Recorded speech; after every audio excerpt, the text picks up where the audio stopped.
Present perfect tense class 7-এর text base grammar important. Present perfect tense কি?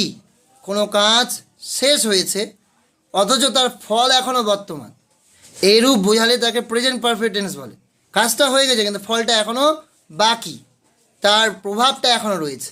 Structure কী হবে? Subject প্রথমে বসাবে, হ্যাভ হ্যাজ, ভার্বের থার্ড ফর্ম অবজেক্ট।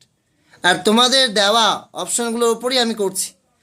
আমি সবেমাত্র আমার বাড়ির কাজ শেষ করেছি, তাহলে কী হবে? আমি আয়ের পরে হ্যাভ, জাস্ট এইমাত্র, আই হ্যাভ জাস্ট শেষ করেছি, ফিনিশের third form finished, I have just finished. কি শেষ করেছি? আমার বাড়ির কাজ, মাই হোমওয়ার্ক।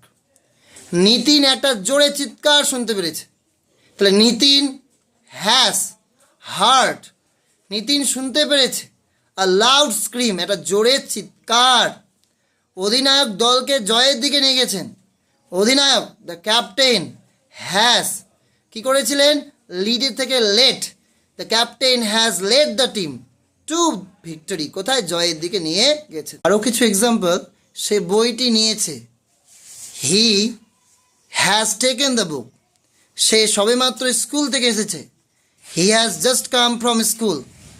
জাদুকর কিছু কৌশল দেখিয়েছে, দ্য ম্যাজিশিয়ান হ্যাজ শোন সাম ট্রিক্স। রাম অন্ধকারে টর্চ জ্বালিয়েছে, Ram has shone the torch in the dark.